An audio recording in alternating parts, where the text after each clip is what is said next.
माझ्या नैनी तू साजणी, माझ्या नैनी तू साजणी। आणि समस्त रसिकांना बाबांना विनम्र विनम्र अभिवादन करून खास रसिकांच्या सेवेत ज्ञानेश्वर साडेपाटी मराठी रंगभूमी देसाईगंज वर्षात सहर्ष आणि स्वाभिमानाने सादर करीत आहे। ज्ञानेश्वर ढेंगरे निर्मित आदरणीय श्री स्टार शेखर पटले सर दिग्दर्शित शिल्पा पाटील यांच्या ओजस्वी निर्मितीतून साकार झालेलं 3 अंकी नाट्य पुष्प ज्ञानेश्वर साडेपाटी मराठी रंगभूमीची दमदार प्रस्तुती सहर्ष आणि सविनय सादर करीत आहोत। संगीत लाखात एक लाडाची लेक।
जनाची नाही तर मनाची तरी लाज धरा। पिऊन पिऊन नुसता अंगाचा सापळा झालाय। खाण्याच्या बैलाप्रमाणे राब राब राबता, अंगाचा हुंडा करता। कशासाठी? पीठभर पोटाची भूक शमवण्यासाठी। तरीही पोटाची भूक भागवू शकत नाही। तुमच्या संसाराला हातभार लागावं म्हणून त्या बाबूच्या घरी धुणी भांडी तरीही भूक भागवू शकत नाही। आज 4 दिवस झाले घरात तांदूळ नाही, थोडंसं पीठ होतं तर भाकर खाते। तुम्ही म्हणते कशासाठी दारू पिता तुम्ही? आणि तुम्हाला काही लाज वाटते की नाही?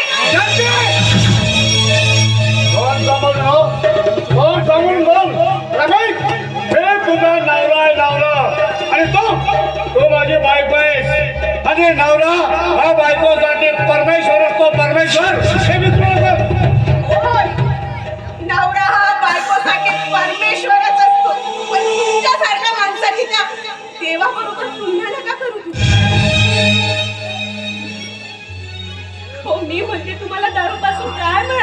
समाधान समाधान मिळतंय माझ्या मनाला. कसलं समाधान? 2 घास अन्न मिळवण्यासाठी इथे हमाली करायची. मला वाटतं तुम्ही अन्नासाठी नाही तर दारूसाठी तुझ्या ठिकाण. मी दारू पिण्यासाठीच कमवतो. मी काम करतो, काम करतो आणि पैसा कमवतो आणि त्या पैशाचे मी दारू पितो. कुणाच्या बापाला 1 रुपयाची भीक मागत नाही काय? तुम्ही मागत नाही पण मला मागावं लागतं त्याचं काय? कशाला कशाला संसाराचा गाडा हाकण्यासाठी. का का म्हणून तुम्ही असे वागता? आजपर्यंत आपण दोघे होतो पण आता आपल्या संसारात एक नवीन पाहुणा येणार. निदान त्याच्यासाठी तरी दारू सोडा. जानकी अगं तू मला सांगावास आणि ते मी ऐकावं अशातलं काही नाही. अशातलं काही नाही. सगळं सगळं काही मला करताय. सगळं मनोमन मला करताय. पण काय करू तुम्ही? मी काय करू? मला तो दारूचा एकच प्याला माझ्या पाठीच्या माग एखाद्या शनिग्रहासारखा चिपकून बसलाय. चला दारू जर घेतली नाही तर माणसाचे हातच चालत नाही. त्याला मी तरी काय करू? हे जानकी जानकी तू काळजी करू नका. मला माहितीये की मी दारू पितो हे तुला माहितीये. मी दारू पितो हे समाजाला माहितीये. पण मी दारू पितो ते या होणाऱ्या बाळाला कुठं माहिती. अरे माझ्या बेटीला सुद्धा माहित नाही.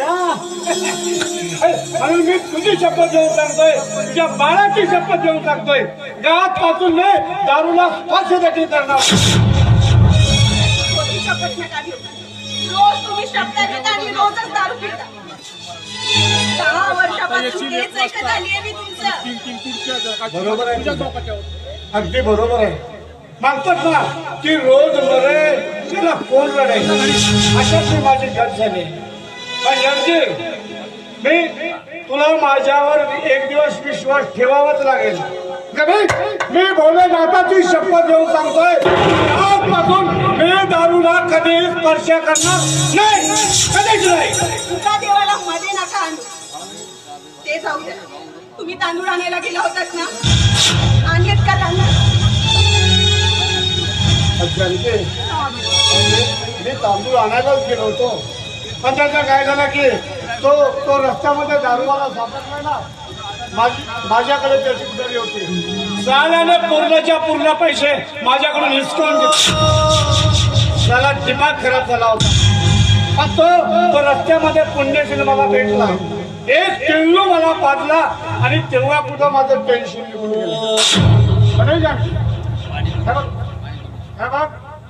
या नंतर अशी चूक माझ्याकडून कधी आणि व्हायला देखील नको. नाहीतर बाळाची जोडी ताकीद घेऊन मला दारोदार फीस मागावी लागेल. तू असे बोलू नकोस. अशी अजिबात बोलायचं नाही. मी माझ्या लेकीसाठी मनाची गिट्टी करून रक्ताचा डांबर करेन आणि उज्ज्वल भविष्याची सडक तयार करेन.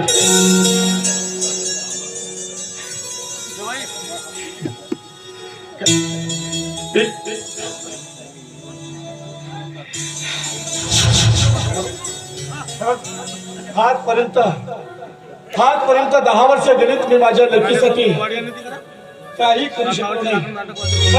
परंतु यानंतर जे काही मी करेन ना ते सगळं मी माझ्या लेकीसाठीच करेन. आजपर्यंत तर माझं आयुष्य पुन्हा दारूच्या प्याल्यात बुडालं. परंतु आता नाही. चिमुकली काय लावून ठेवलंय? मला चिमुकली नकोय. मला चिमुकला पाहिजे. मला चिमुकली पाहिजे. मला चिमुकला पाहिजे. मला चिमुकली पाहिजे. मला चिमुकला पाहिजे.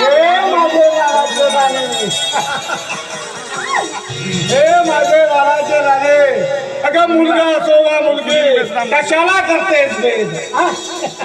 अगं मुलगा असो वा मुलगी कशाला करतेस भेद? स्त्री असून देखील स्त्रियाच का करतात द्वेष? या गोष्टीचा मला वाटतोय खेद. अगं मुलगा म्हणजे वंशाचा दिवा, पण मुलगी म्हणजे 2 घराण्यांचा ठेवा. आणि म्हणून मी सांगतोय, मी विश्वासाला सांगतोय की माझ्या घरामध्ये एकच जन्माला येणार. माझी लाडाची लेक लाखात एक, लाखात एक माझी लाडाची लेक, लाखात एक माझी लाडाची लेक. मला झालं तरी काय? काय झालं म्हणून काय विचारतायस? तुझी सवत आहे ना, तुम्ही माझ्याकडून सोड चिठ्ठी मागवा घ्या. मी तुला नेहमी म्हणायचो ना, मी नेहमी म्हणायचो की मी बायको करू शकतो परंतु दारूला नाही. पण आता तसं होणार नाही. परमेश्वरा, आज माझ्या झोपडीत कसं दही भात खाल्ल्यासारखं वाटतं.